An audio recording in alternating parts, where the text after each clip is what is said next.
The carnivore diet works. I've seen it completely transform energy, health, body composition, and so much more for so many people.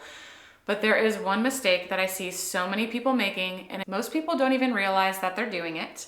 In this video, I'm gonna show you exactly what it is and how to avoid quitting carnivore because of this mistake. If your steak is tasting bland or heavy, or you're feeling full but not satisfied, this is usually not a problem with the protein or the food source. It's a problem with salt. You're not getting enough salt.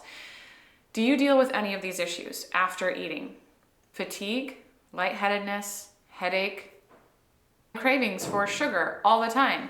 If you're waking up during the night with leg cramps, these are issues with electrolytes. You're not getting enough sodium. Yes, it's another video about salt. So typically I am recommending around 2.5 teaspoons of salt, bare minimum. Hear me say that again. That's the bare minimum. This equates to about 5 grams of sodium. When you are eating a carnivore diet, you're cutting out carbs and your insulin drops. This is your baseline insulin, your basal insulin. Eating carnivore and cutting out those carbs and processed foods and seed oils is gonna reduce your insulin, which allows your body to do a lot more healing and function the way that it was supposed to. But when this insulin drops, you are losing stores of glycogen, which contain electrolytes and sodium. You are gonna be peeing a lot. You might lose 15 pounds in the first 2 weeks. It's probably not all fat.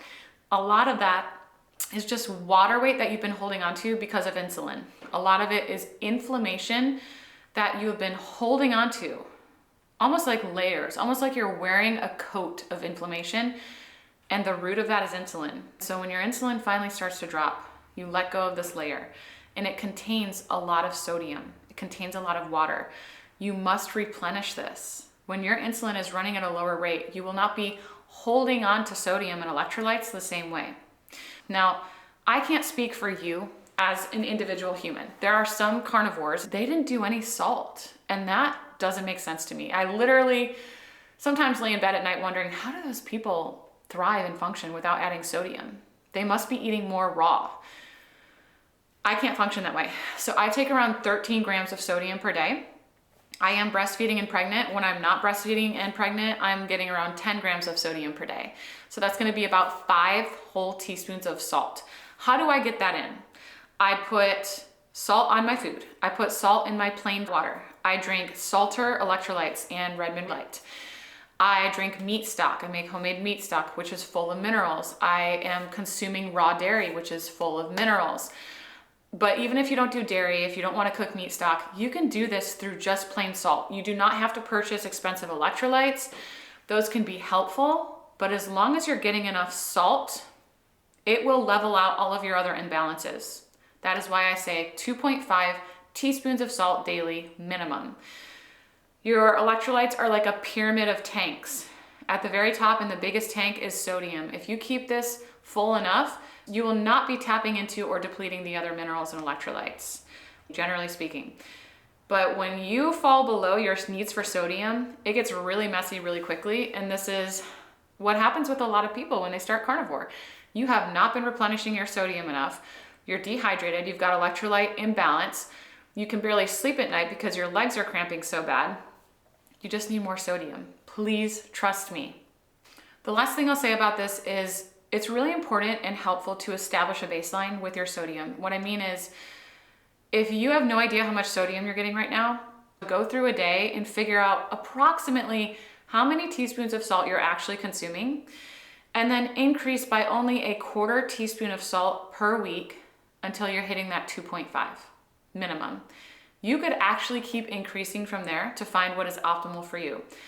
I've been one-on-one coaching since 2019, but even before that, I had some clients.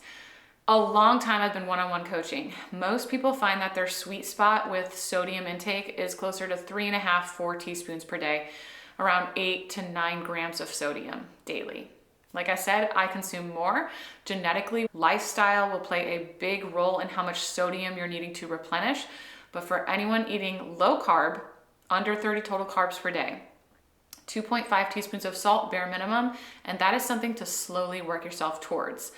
This will save your approach. So many people throw in the towel because they weren't getting enough sodium and they felt horrible. Constipated, headaches, fatigue. You need to know that that sodium does more than just hydrate you. Our brains run on electromagnetic frequencies.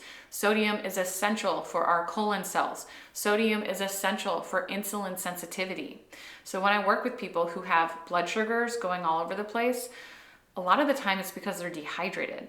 People who are constipated, no matter how much fat they're eating, maybe you're still not getting enough salt.